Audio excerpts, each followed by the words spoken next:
Hello दोस्तों, मैं दीपक मसीह और एक नई वीडियो में मैं आप लोगों का स्वागत करता हूं।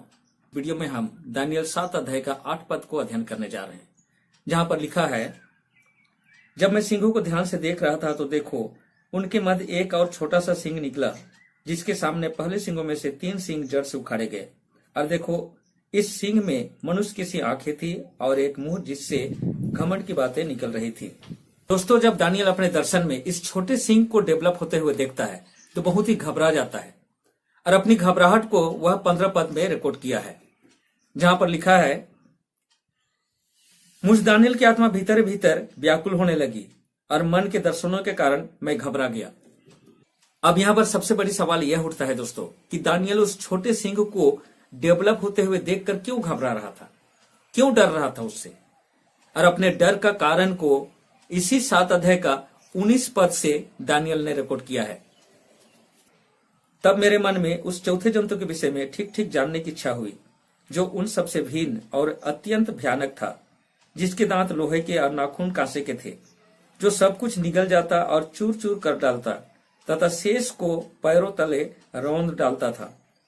और उन 10 सिंहों के विषय में जो उसके सिर पर थे, और उस दूसरे सिंह के विषय में जो बाद में निकला था, और जिसके सामने 3 सिंह गिर गए, अर्थात जिस सिंह की आंखें थी और एक मुंह जो बड़े घमंड की बातें करता था, और जो देखने में सब सिंहों से बड़ा था।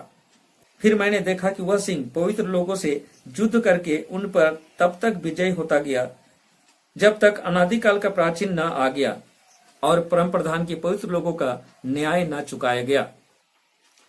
दानियल यहाँ पर अपने डर का कारण बताता है, क्योंकि पिछले वीडियो में हम लोगों ने ऑलरेडी स्टडी किया है कि यहाँ पर जो जंतु है वो साम्राज्य को दिखाते हैं, और यह जो चौथा जंतु है वो रोमन के साम्राज्य को दिखाता है, और उसके सर में जो 10 सिंह है वह टूटा हुआ रोम को दिखाता है। लेकिन उसके बाद एक और सिंह निकल रहा है, जिसके बारे में यहाँ पर दानियल रिकॉर्ड किया है, और दानियल बहुत ही डर रहा है। तो डरने का कारण क्या है? क्योंकि पहले के जितने भी राजा हुए या साम्राज्य हुए, वे अपने राज्य का विस्तार के लिए युद्ध किए थे, लेकिन यह जो छोटा सिंह है वह पवित्र लोगों के विरोध में है, वह पवित्र लोगों को मिटाने के लिए युद्ध चलाने वाला है। और इसीलिए दानियल यहाँ पर घबरा गया है और डर रहा है।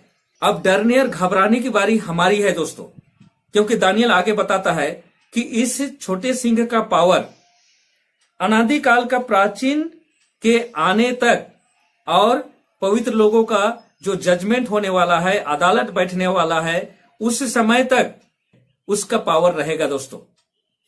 यानी यीशु के सेकंड कमिंग तक ये छोटे सिंह का राज्य चलेगा। इसलिए दानियल छोटे सिंह के बारे में जानना चाह रहा था।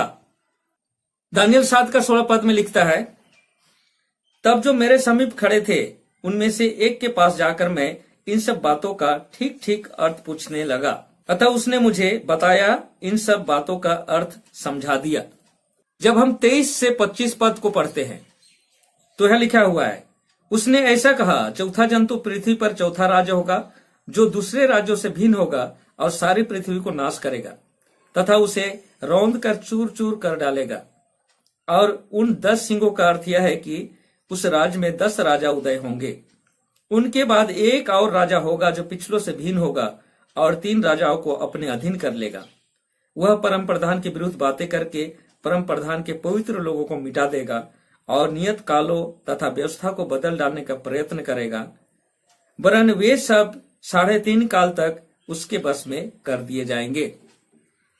तो दानियल को यहाँ पर बता दिया गया कि यह जो चौथा जंतु है रोम साम्राज्य है, यानी वर्ल्ड का चौथा राज्य, और वो 10 सिंह है उसी रोम साम्राज्य का टूटा हुआ भाग है। और उस 10 सिंह डेवलप होने के बाद एक और राज्य उठेगा जो यीशु के सेकंड कमिंग तक राज्य करेगा। और वही छोटा सिंह के बारे में यहाँ पर बोला गया है कि वह परम प्रधान के विरुद्ध बातें करेगा, यानी परमेश्वर और यीशु के विरुद्ध में वह काम करेगा, उसके साथ युद्ध चलाएगा और वह पवित्र लोगों को मिटाएगा। इसीलिए दानियल यहाँ पर घबराया हुआ था।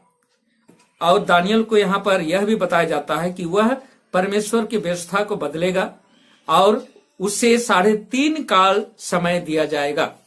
तो प्यारे दोस्तों, आज जितने भी मसीह भाई बहन लोग हैं, उन्हें इस शक्ति को जानने की जरूरत है जो पवित्र लोगों को मिटाने के लिए अपना राज्य विस्तार किया है।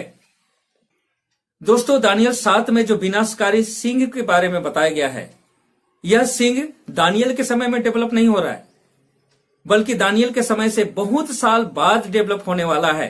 लेकिन यह सिंह क्या करने वाला है उसको बताने के लिए यीशु पर्सनली अपने जन्म से 500 साल पहले दानियल को विजिट किया, ताकि अपने लोगों को सावधान कर सके।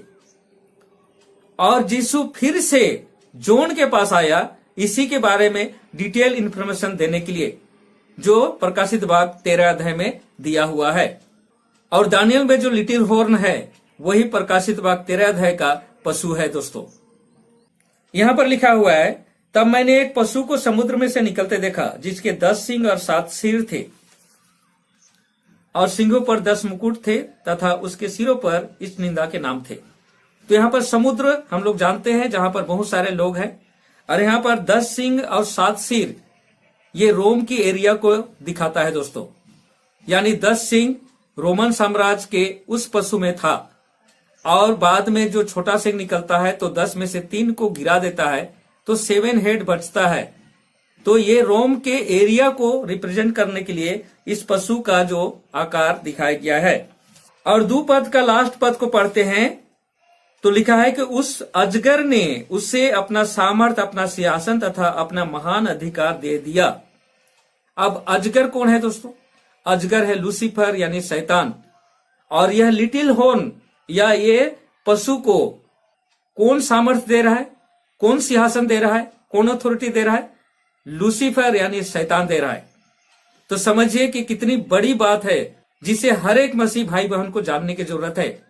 शैतान क्या करने जा रहा है, किसको अपना एजेंट बनाया है, किस तरह से वो पवित्र लोगों को नाश करने वाला है, इसको अगर हम नहीं जानेंगे तो हम भी उस फंदे में फंसकर नाश हो सकते हैं। दोस्तों, यीशु हमसे कितना प्यार करता है इस बात से प्रमाणित हो जाता है दोस्तों, कि अपने जन्म से पहले इस शैतान और उसके एजेंट के बारे में बताने के लिए पर्सनली दानियल को विजिट किया। तो आज का वीडियो मैं यहीं पर समाप्त करता हूं। इस छोटे सिंह का आइडेंटिफिकेशन वो कौन है, उसको हम अगले वीडियो में अच्छी तरह से जानेंगे। तब तक परमेश्वर के आशीषों का आनंद उठाइए। परमेश्वर आप लोगों के साथ हो। धन्यवाद।